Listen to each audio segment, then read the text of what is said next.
आश्रम के पुण्यार्जक हैं अरह सागर गुरु भक्त परिवार।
ऐसो पंचणमयारो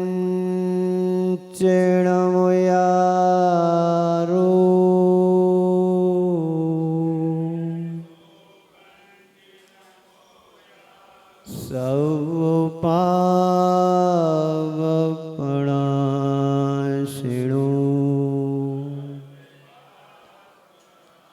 मंगलाणं च सवेसि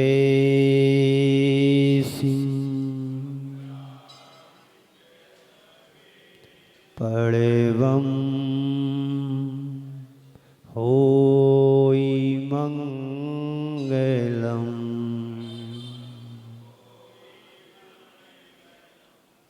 बोलिए पंच परमेष्टि भगवान की, देवादिदेव भगवान महावीर स्वामी की, अहिंसा परमो धर्म की, उत्तम सत्य धर्म की, परम पूज्य आचार्य गुरुवर श्री विद्यासागर जी महाराज की, 10 लक्षण महापर्व की जय हो। आज बात सत्य की करना है। किसकी बात करना है?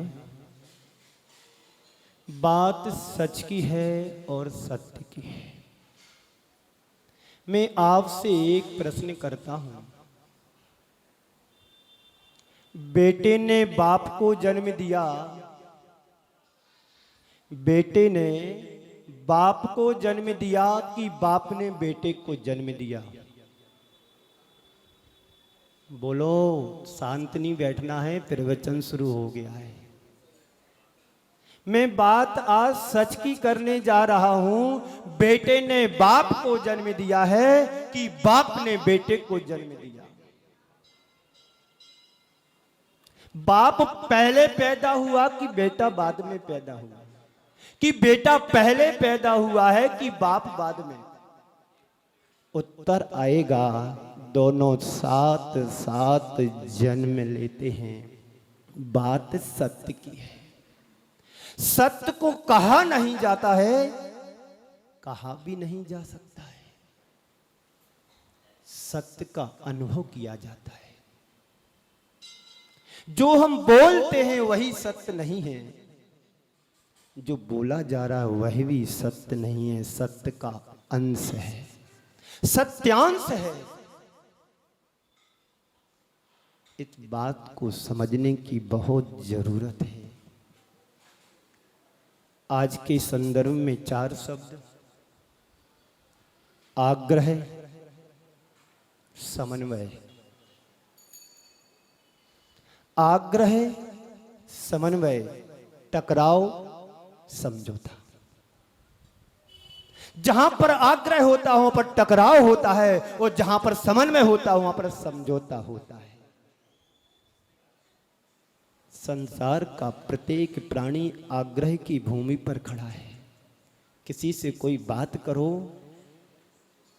एडजस्ट करो, सामंजस्य बैठाओ, तो जल्दी तैयार नहीं होता है। क्यों? उसके सामने अहंकार है, ईगो है, टकराव हो रहा है, बिखराव हो रहा है। आज हमारे परिवार की दशाओं को देखो तो 6 महीने साल भर शादी को नहीं होते हैं, एक दूसरे को सामना नहीं करना चाहते हैं। शादी के पहले एक दूसरे के बिना रह नहीं पाते थे, और शादी के 6 महीने बाद एक दूसरे के बिना नहीं रह पा रहे, एक दूसरे के साथ नहीं रह पा रहे। ये क्या है? हठाग्रह और आग्रह। बेटे ने बाप को जन्म दिया और बेटे ने बाप को जन्म दिया, तो बाप ने बेटे को जन्म दिया। ये अनेकांत धर्म है। आज हम सब लोग एकांत में जी रहे हैं। एकांत मतलब असत्य, और अनेकांत यानी सत्य, समन्वय, समझौता। और एकांतवादी यानी हठाग्रह, असत्य, झूठ।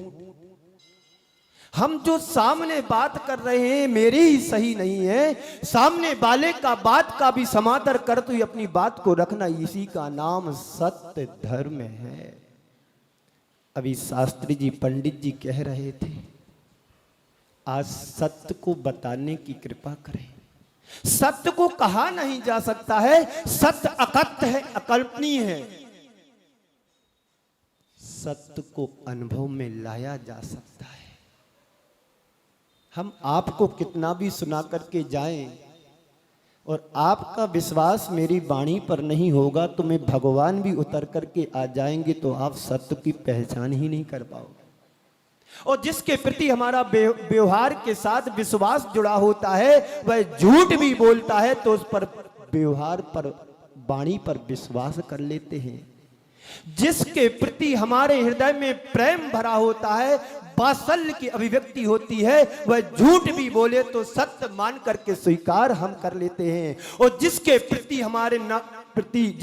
हमारे हृदय में नफरत की लहर दौड़ रही होती है, वो सत्य भी बोले तो विश्वास नहीं करता है। तो हम सत्य की परिभाषा कैसे आपको दें? एक कंपनी में एक सेल्समैन की जरूरत थी। 2 लड़कों को बुलाया गया, व्यक्तियों को बुलाया गया। MBA पास चाहिए है। पहले बुलाकर के इंटरव्यू लिया कि बोलो MBA का फुल फॉर्म क्या है। पहले वाला कहता मुझे बिगाड़ना आता है। MBA, M से मुझे, B से बिगाड़ना, A से आता है, मुझे बिगाड़ना आता है। जाइए आप बाहर, दूसरे को बुलाया, वो अनुभवी था। बोले MBA का फुल फॉर्म क्या है? मुझे बनाना आता है, मुझे बनाना आता है। उसको रख लिया। इसका तात्पर्य यह हुआ कि जो अपनी बात पर अड़ा रहता है वहां पर झगड़े होते हैं, और जो दूसरों की बात को सुनकर के समन्वय के साथ चलता है वहां पर अनेकांत का दिग्दर्शन होता है और समझौता होता है। मुझे बनाना आता है यानी सबको लेकर के चलने की बात हो रही है। तुम जहां पर भी जाओगे तो ग्राहक बना करके आओगे, और तुम जहां पर भी जाओगे तो अपनी बात पर अड़े रहोगे। मुझे बिगाड़ना भी आता है। क्या चाहते हो तुम? तुम्हारी डिग्री क्या है कि बनाने वालों में है कि बिगाड़ने वालों की MBA तुमने पास किया है? कि माता पिता के पैसे बर्बाद किए हैं कि माता पिता के पैसों को संभाल करके रख करके MBA बनाने वालों की डिग्री लेकर के आए हो? क्या कर रहे हो सोचो समझो और आगे बढ़ो। बात सत्य की है और आप व्यापार में कितना झूठ बोलते हैं वो आपको पता है। अब कहते हैं सांच बराबर तप नहीं और सांच बराबर झूठ। क्या बोलते हैं पूजा में, हमें ने पूजा बहुत पहले 25 साल पहले की थी, याद नहीं है वो पंक्ति। क्या बोलते हो? संत कहते हैं सत्य के बराबर कोई तप नहीं होता है और झूठ के बराबर कोई पाप नहीं होता है। झूठ को पाप कहा है और रात दिन उसी का पोषण करते हो। तुम जब सुबह दुकान खोलते हो और भगवान की तस्वीर पर 4 अगरबत्ती घुमाते हो, हे भगवान आज का व्यापार अच्छा चले और तिजोरी में हमारी तिजोरी भरती ही चली जाए। भगवान को अगरबत्ती दिखाते हो कि दिखाने के साथ साथ कुछ सत्य का प्रतिपादन करने का संकल्प भी लेते हो। एक बार ऐसा हुआ, एक व्यक्ति सभा में रोज प्रवचन सुनता था। आप जैसे लोगों में से होंगे कोई, जैसे आप बड़े अच्छे तरीके से सुन रहे हैं, रोज सभा में आकर के सबसे आगे वाली पंक्ति में बैठ कर के गुरुदेव का प्रवचन सुनता है। एक दिन एक चोर भी उस पर सभा में आया। वो महाराज श्री का प्रवचन झूठ ना बोलने पर, चोरी ना करने पर उपदेश हुआ कि हमने मानव जीवन पाया है तो मुझे किसी प्राणी को नहीं सताना चाहिए। हमने यदि मानव जीवन पाया है तो मुझे सत्य का व्यवहार करना चाहिए। यदि हमने मनुष्य पर्याय को पाया है, किसी को सताना नहीं चाहिए, झूठ नहीं बोलना चाहिए, चोरी नहीं करना चाहिए। उस सभा में सेठ जी भी बैठते हैं। एक दिन चोर भी आ गया। चोर के लिए किराना खरीदना था। चोर के लिए किराना खरीदना था। किराना समझते हैं ना, दाल है, चावल है, आटा है, तेल है, मसाले हैं, सब्जी है, आदि आदि सब मिलता है। तो वो सेठ जी की दुकान पर गया कि सेठ जी से बोला कि हमको 1 किलो चावल दे दीजिए, 500 ग्राम चीनी दीजिए, 200 ग्राम दाल दीजिए, 100 ग्राम खाने का तेल दीजिए। पर चोर ने संकल्प लिया कि आज के बाद मैं चोरी नहीं करूंगा और सेठ जी की दुकान पर किराना खरीदने के लिए गया तो सेठ जी साहब ने चावल तोलते समय डांडी मार दी। अरे सेठ साहब, ये तुम क्या कर रहे हो?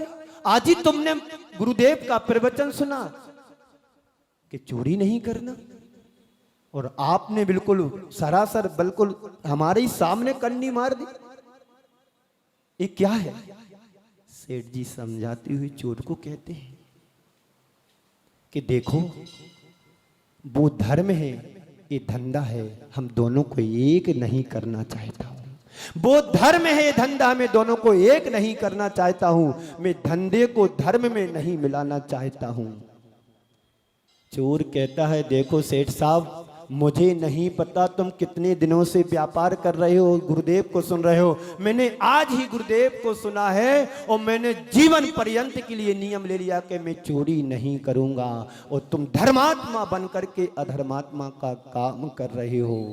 धिक्कार है तुम्हारे जीवन के लिए। तो बात सत्य की है, सत्य को कहा नहीं जा सकता है, अनुभव गम्य है। हम अपने जीवन में सत्यवादी बनते तो हैं, लेकिन जब सत्य का काम सामना होता है तो हम मिथ्यावादी बन जाते हैं। आपने राजा हरिश्चंद्र का नाम सुना होगा। राजा हरिश्चंद्र नाम तभी पड़ा, उनके जीवन में सत्य प्रतिष्ठापित थी। जीवन में एक बार विश्वामित्र ने उनके लिए सत्य की कठोर परीक्षा ली और परीक्षा में वो इतने कठोर कड़क निकले कि उन्होंने अपनी पत्नी और बच्चों के साथ राज्य को छोड़ना हुआ, दासता का काम करना पड़ा और चांडाल का कार्य भी उनको करना पड़ा। पर उनने सत्य को नहीं छोड़ा और सत्य से अपने आप को विचलित नहीं किया। इस सत्यवादिता को से प्रभावित होकर के महर्षि ने भी कहा कि आपकी पूजा होना चाहिए, क्योंकि आप सत्यनिष्ठ व्यक्ति की श्रेणी में आते हैं। और हमें जरा सा लोभ आ जाता है तो हम विचलित हो जाते हैं। एक सेठ जी थे, व्यापार करके शहर से गांव की ओर जा रहे थे। रास्ते में जंगल पड़ा, चोरों ने उनको लूट लिया, पकड़ लिया। लाओ क्या क्या लेकर के आए हो। जैसे हमारे सुशील कुमार जी को एक बार बस रोक करके सबने, एक डाकू ने, दो लोगों ने मिलकर के उतार लिया, मुंह पर पट्टी लगाए। बहुत 25 साल पुरानी घटना है, 1-2 दिन पहले उन्होंने हमको सुनाई। बस खड़ी कर ली रास्ते में, ड्राइवर से कहा कि बस रोको, रोक दी। कौन है इधर, देखा, उतरो नीचे आप। बस को इशारा किया, जाइए आप। बस चली गई। अब अकेला क्या करे, सामने पिस्तौल अड़ा दी, जो कुछ है निकाल लो। आपने मेरे साथ 10 साल पहले गद्दारी की थी। अब सामने वाला को तो पता नहीं कि क्या बदमाशी की, क्या गद्दारी किया, बदतमीजी किया, क्या किया है। भाई बताइए, मैंने आपके साथ क्या व्यवहार किया था गलत? नहीं, आपने मेरे साथ गलत व्यवहार किया था। आप मेरे लिए जो कुछ निकालो, नहीं तो मैं तुम्हें यहीं पर धराशाही कर दूंगा। ठीक है, मैं अकेला हूं, तुम्हें जो करना करो, मेरे पास तो कुछ नहीं है। यदि आपको चाहिए चलो मेरे साथ, चलो घर, मैं आपको दे देता हूं जितना भी चाहिए हो। बात आई और गई, जान बची तो लाख उपाय। तो वह सेठ जी व्यापार करके अपने गांव जा रहे थे। रास्ते में चोरों ने पकड़ लिया कि लाओ तुम्हारे पास क्या है। तो सेठ जी के पास कुछ नकदी थे, कुछ आभूषण थे, दे दिए। बोले अभी नहीं, 500 मोहरे और मेरे को चाहिए। क्या? 500 मोहरे मुझे और चाहिए। तो सेठ साहब ने कहा, मैं एक पत्र लिख देता हूं अपने बेटे के नाम, और आपका कोई व्यक्ति इस पत्र के साथ भेज दीजिएगा, वो 500 मोहरें दे देगा। गया एक चोर को, गिरोह का एक व्यक्ति गया, पत्र लेकर के बेटे को दिया। बेटे हालत समझ गया, स्थिति समझ गया कि हमारे पिताजी कहीं गड़बड़ अवस्था में हैं। तो बेटे ने क्या किया, नकली मोहरें उस तिजोरी, उसमें पोटली में रख कर के 500 मोहरें दे दी। जैसे ही डाकुओं ने देखा कि ये 500 मोहरें आई, चमक, मोहरों की चमक से उसकी आंखें चमक गईं। पर सेठ जी ने देखा कि ये मोहरें तो नकली हैं। तो सेठ जी के चेहरे का रंग उतर गया। डाकुओं के सरदार को समझाते हुए कहा कि ये मोहरें ठीक नहीं हैं, मैं चाहता हूं कि आपको नकली नहीं असली मोहरें दी जाएं, क्योंकि मेरे बेटे को अंदाज लगा है कि पिताजी मेरे कहीं गफलत में हैं, किसी ने उनको पकड़ लिया है। तो बेटे ने सोचा कि कौन देखने वाला, पहचानने वाला है, इनको नकली मोहरें दे देता हूं, अब पिताजी छूट करके आ जाएंगे। पर मैंने सोचा कि यदि बाद में आपको पता पड़ेगा तो मेरे ऊपर आपका विश्वास उड़ जाएगा कि सेठ जी भी गलत काम करते हैं। मैं चाहता हूं कि आपको नकली मोहरें नहीं असली मोहरें देता हूं। और दोबारा पत्र लिखा कि बेटे असली वाली मोहरें दीजिए। जैसे ही पत्र लिखा और भेजने को तैयार सेठ जी हुए, डाकुओं के सरदार उनकी सत्य निष्ठा से प्रभावित होकर उनके चरणों में गिर गया। मैं तो बड़ा पाप कर रहा हूं, तू तो धर्मात्मा निकला है। मैं चाहता हूं तुम्हारे जैसे व्यक्तियों के मैं चोरी करने जा रहा हूं, मैं कितना बड़ा पापी बनूंगा। मुझे आपका एक भी मोहर नहीं चाहिए। मैं आपके चरणों में नतमस्तक हूं और मैं आपसे शिक्षा और प्रेरणा लेता हूं कि आप जैसे व्यक्ति आज भी इस संसार में हैं, कि हम जैसे डाकुओं के लिए सत्य का परिचय और ईमानदारी का परिचय दे रहे हैं। अब मेरे लिए तुमसे कोई मोहरें नहीं चाहिए। इस सत्य का व्यवहार हमारे जीवन में तभी उद्घाटित हो सकता है जब हमारे हृदय में आग्रह से हट करके समझौतावादी प्रवृत्ति हो। आग्रह, समन्वय, टकराव और समझौता। जब जब आग्रह होगा तो टकराव होगा, टकराव में संघर्षण होगा और संघर्षण में आग उत्पन्न होगी। और जहां पर समन्वय होगा, समझौता होगा, सत्य प्रतिष्ठापित होगा हृदय में। क्या चाहते हो, सत्य चाहते हो कि असत्य? सत्य की पूजा करते हो, असत्य का व्यापार करते हो, तो कैसे तुम्हारे जीवन में समन्वय आएगा, समझौता होगा क्या? कल मैंने कहा था, लोभी का धन लाभर खाए और बचे सरकारे जाए। यदि लोभी व्यक्ति का धन है वो कभी उपभोग नहीं कर सकता, कभी अपने लिए उपयोग नहीं कर सकता है, दूसरा आकर के लूट करके ले जाता है, छुड़ा करके ले जाता है, और जो शेष बचता है उसका द्रव्य और धन सरकार के हाथ में चला जाता है। ऐसा ही कहीं कुछ असत्यवादी के जीवन में होता है। सत्य की तो पूजा करता है और जीवन में असत्य का व्यवहार करता है तो उसका जीवन कभी संपन्न नहीं बन सकता है। बंधुओं, हम सबका जीवन सत्य से जुड़ा होना चाहिए। जो व्यक्ति केवल अपनी ही बात पर आग्रह रखता है वो असत्य का साथी होता है, और जो सभी की बातों को ग्रहण करता है वही सत्य का उपासक होता है और सत्य का प्रेमी होता है। सत्य का पालन करना बहुत कठिन है। हर कोई हरिश्चंद्र नहीं बन सकते हैं कि विषम से विषम परिस्थितियों में भी उनने अपने सत्य को नहीं छोड़ा और सत्य के व्यवहार से विजय प्राप्त की और अपने जीवन को महान बनाया। तभी आज उनको बड़े आदर्श के साथ याद किया जाता है। हमारे जैन दर्शन में एक बहुत बड़े विद्वान हुए हैं वरैया जी, गोपाल दास जी वरैया। देखिए सत्यवादी कैसे होते हैं। किसी व्यापार की दृष्टि से वो अपने जबलपुर से बॉम्बे जा रहे थे। उनके साथ में 3 वर्ष का पोता भी था या बेटा भी था, जो भी है। उन्होंने आधी टिकट नहीं ली। जैसे ही वो बॉम्बे पहुंचे, बॉम्बे पहुंचने पर उन्होंने हिसाब लगाया, 3 माह 6 दिन मेरे बेटे के हो गए, मेरे से चूक कैसे हो गई। उस समय अंग्रेजों का जमाना था, ट्रेन भी चलती थी।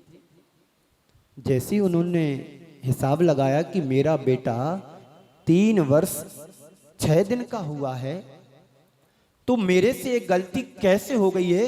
मैं क्षमा प्रार्थी बनकर के एक उन्होंने लेटर लिखा और वहां का जो अधिकारी था रेलवे का सबसे बड़ा, उसको कॉल पर बात की और कहा कि मेरे से एक बहुत बड़ी गलती हो गई है, मेरा बेटा 3 वर्ष 6 दिन का हो गया है, मुझे आधी टिकट बना करके भेजें और आधी टिकट के एक पैसे मनी ऑर्डर आपके लिए करता हूं मैं।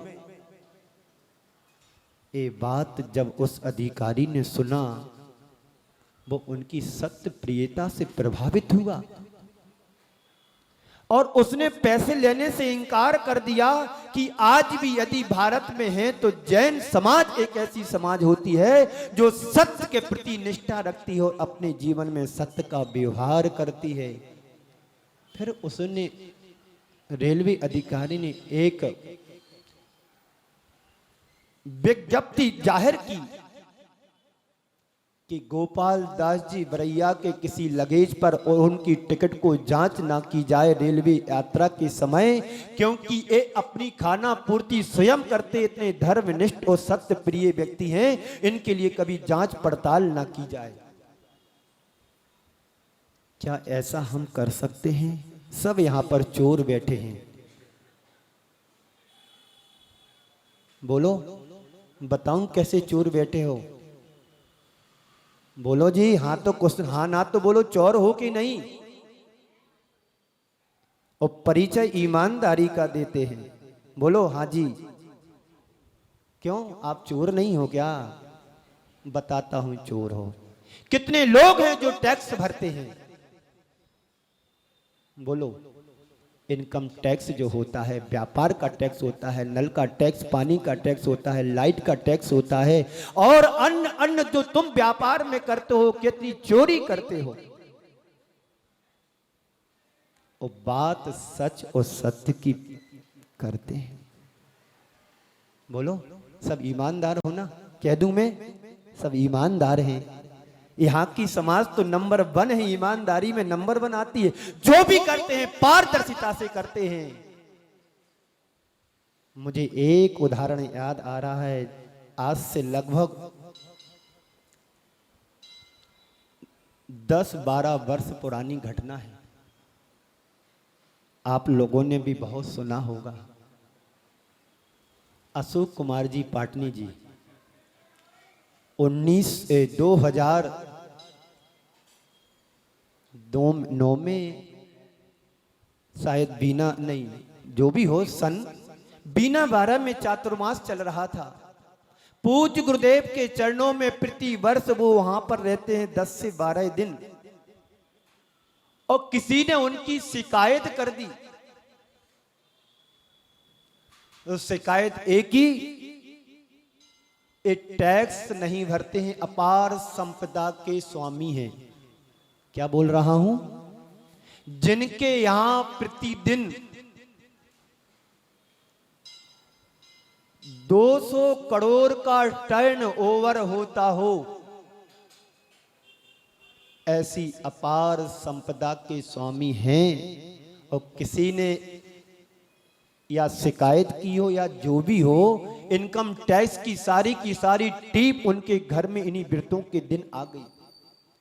जैसे ही उनको मालूम पड़ा कि हमारे घर में इस तरह का ये हो रहा है, उन्होंने बड़े प्रसन्नता पूर्वक अपनी बात को फोन पर कहा कि कोई बात नहीं, मैं जहां हूं वहां सुरक्षित हूं, पर जो भी टीम यहां पर आई है उनकी सारी से सारी उत्तम से उत्तम व्यवस्था की जाए। किसी भी बात की उनको परेशानी ना हो, ना रहने में, ना खाने में, ना पीने में। जो उनको करना है पूरा उनको करने दीजिएगा। आपको विश्वास नहीं होगा, इनकम टैक्स वाले भी हार मान करके जाना पड़ा। मात्र 70 करोड़ रुपए का इनकम टैक्स बाकी था। पूरा का पूरा टैक्स पे करने वालों में से वह व्यक्ति है। और वो हमेशा कहते हैं, जितना भी मैं दान देता हूं, नंबर 1 की कमाई का दान देता हूं, नंबर 2 की नहीं। मैं क्यों पाप का भागी बनूं? एक पाप से तो द्रव्य को कमाया है, वो पाप का पैसा मैं धर्म के क्षेत्र में लगाऊं, एक कतई उचित नहीं। कितने महीने बाद, कितने दिन वो टीम रुकी रही, लेकिन मात्र 70 करोड़ के ऊपर टैक्स निकला।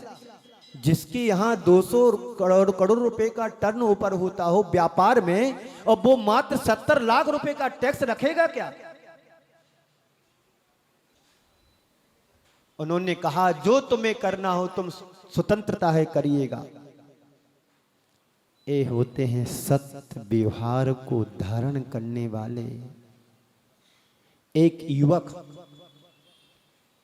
शहर से गांव की ओर जा रहा था। जाते जाते उसे रास्ते में जंगल पड़ा। देखता क्या है कि जंगल में बांसों का जंगल खड़ा हुआ था। हवा तेज चलने लगी। वो सारे बांस के वृक्ष आपस में टकराने लगे, घर्षण होने लगा, और देखते ही देखते संघर्षण से आग फैल गई। पूरा का पूरा जंगल जल गया धू धू करके। वह युवक धीरे धीरे आगे बढ़ा, गांव के नजदीक पहुंचा। एक दूसरी उसको आवाज सुनाई दी, और आवाज उसको सुनाई दी वह भी घर्षण की आवाज थी। एक घर्षण की आवाज में आग लग चुकी थी। उसे लगा कि इस घर से संघर्षण की आवाज आ रही है, कहीं ना एक घर ना धू-धू करके जल ना जाए, और घर जलेगा तो पूरी बस्ती भी खाक हो सकती है। जाकर के वह घर में घुस गया, देखता क्या है कि एक मां मथानी से मंथन कर रही थी। मंथन करते करते संघर्षण की घर्षण की आवाज आ रही थी। उसने मां का हाथ पकड़ लिया, मां रुको, अभी मैंने एक घर्षण संघर्षण देखा, और देखते ही देखते बांस के जंगल में आग लग गई, पूरा धू धू करके जंगल ध्वस्त हो गया। मां रुको। मां ने उसको समझाते हुए कहा, वो बांस का संघर्षण था, यह नवनीत का संघर्षण है। एक डोरी को मैं खींचती हूं तो दूसरी डोरी को मैं ढील देती हूं, पहले वाली को खींचती हूं तो दूसरी वाली को ढील देता हूं। इसमें घर्षण तो है, पर घर्षण के साथ समझौता भी है। और बांस के पास क्या था? आग्रह था, हठाग्रह था, इसलिए वे खड़े थे। और जो खड़े होते हैं वो अकड़ते हैं, और जो अकड़ते हैं वो झगड़ते हैं। घर्षण हुआ, आग उत्पन्न हुई, पूरा का पूरा जंगल जल करके खाक हो गया। यहां पर घर्षण के साथ क्या है? समन्वय है, और समन्वय के साथ क्या है? समझौता है। वहां पर आग लगी, और यहां के घर्षण में नवनीत निकला, मक्खन निकला। उस मां ने कहा कि तुम रुको बेटे, तुम रुको। नवनीत निकाल करके लिए उसके लिए खाने के लिए दिया। उसने उस नवनीत को खाया, आनंद से झूम गया, आनंद आ गया। पर उसको नवनीत खाने के बाद एक मन में एक विकल्प और विकल्प और एक प्रश्न खड़ा हो गया। उसने मां से कहा कि मां, मुझे बात समझ में नहीं आ रही है। एक संघर्षण से आग जन्म लेती है और एक दूसरे संघर्षण से नवनीत निकलता है, बात क्या है? आपको समझ में आ रही बात मेरी? आपके मन में प्रश्न नहीं आया होगा, क्योंकि प्रश्न आपकी तरफ से मैंने खड़ा कर दिया उस युवक के माध्यम से। उस युवक ने पूछा कि मां ये बताइए कि एक संघर्षण से आग उत्पन्न होती है तो एक संघर्षण से नवनीत, इसका कारण क्या है?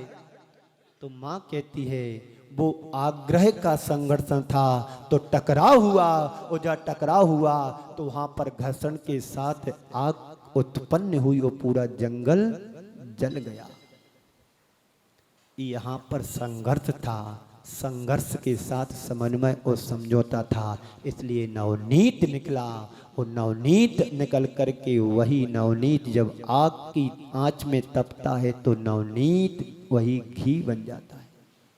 संत कहते हैं तुम्हारे जीवन में जब कभी इस तरह की परिस्थिति उपस्थित होती है तो हम समझौता करें, समन्वय करें, समन्वय को अपने जीवन में प्रतिष्ठापित करें, जिससे तुम्हारे जीवन में सत्य स्थापित हो सके। और आग्रह और टकराव की भूमि पर हम इससे ऊपर उठें, नहीं तो तुम्हारे जीवन में भी आग लगने में देर नहीं लगती है।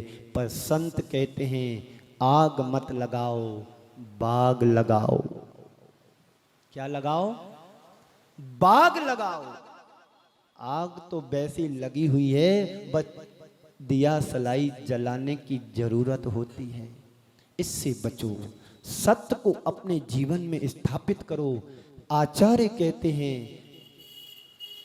आग्रह हमारे जीवन में हठाग्रह उत्पन्न करता है। आग्रह में ही टकराव होता है और आग्रह में ही बिखराव होता है। जब कभी तुम्हारे जीवन में इस तरह की बात सामने आती है तो हमें आग्रह ही नहीं है, हमें दूसरे वाले की बात को भी समाग्रह देना है, समादर करना है। तब कहीं तुम जाकर के अपने जीवन में वो रस और आनंद पा पाओगे जब तुम्हारे जीवन में समाग्रह होगा, दूसरों की बात को भी तुम सुनने को स्वीकार होगे। तो तुम्हारा अपनी बात ही सही नहीं, औरों की बात भी सही है, इस बात को समझने की कोशिश करो। विनोबा भावे के पास एक युवक पहुंचा। विनोबा भावे के पास एक युवक आया और बाबा से कहता है कि बाबा मैं जो कुछ बात कहता हूं लोग मेरी बात पर विश्वास नहीं करते हैं, क्योंकि जो कुछ भी मैं कहता हूं वह सत्य कहता हूं, सही कहता हूं, पर लोग मेरी बात को स्वीकार क्यों नहीं करते हैं। तो बाबा ने उससे पूछा कि ये बताओ कि तुम जो कुछ कहते हो वो सही कहते हो। हाँ बाबा मैं सही कहता हूं। तो तुम अपनी बात पर कायम रह सकते हो कि जो तुम कहते हो सही कहते हो। बोले हाँ बाबा मैं कायम रहूंगा। तो बिनेवा बाबे ने उससे पूछा कि बाबा बेटे ये बताओ कि हिमालय कहां पर है, हिमालय किस दिशा में है। तो बेटा कहता है हिमालय उत्तर दिशा में है। उसका उत्तर क्या आया, उत्तर दिशा में है।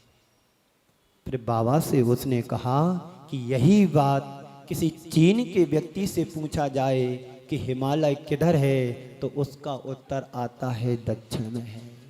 फिर बाबा ने उस बेटे से पूछा कि ये बता कि तू जो कहता है वही सत्य है, लेकिन ये असत्य कैसे हो गया कि चीन वालों के लिए क्या वो हिमालय घूम गया। ध्यान रखना, मेरी बात के साथ साथ दूसरों की बात को सम्मान दोगे, स्वीकार करोगे तो समन्वय के और समझौता के फूल खिलेंगे। जीवन व्यवहार में तुम यदि सत्य को स्थापित करना चाहते हो तो अपने जीवन में समझौता और समन्वयवादी प्रवृत्ति को अपनाओ। हटाग्रह और आग्रह की भूमि से हट करके अपने आप को ऊपर उठाने की कोशिश करो। सत्य तभी तुम्हारे जीवन में स्थापित हो पाएगा, अन्यथा नहीं। कितनी भी तुम पूजन कर लेना, पूजन करने मात्र से तुम्हारा कभी सत्यवादी प्रमाण पत्र नहीं मिल सकता है। जब तक तुम अपने व्यवहार में ये घटित नहीं करोगे तब तक तुम्हारा जीवन सत्यमय नहीं बन पाएगा। गुरुदेव ने कहा था एक बार, सत्यग्राही नहीं सत्यगृही नहीं। सुनना ध्यान से, गुरुदेव के एक एक शब्दों में बड़ा रहस्य और छिपा रहता है।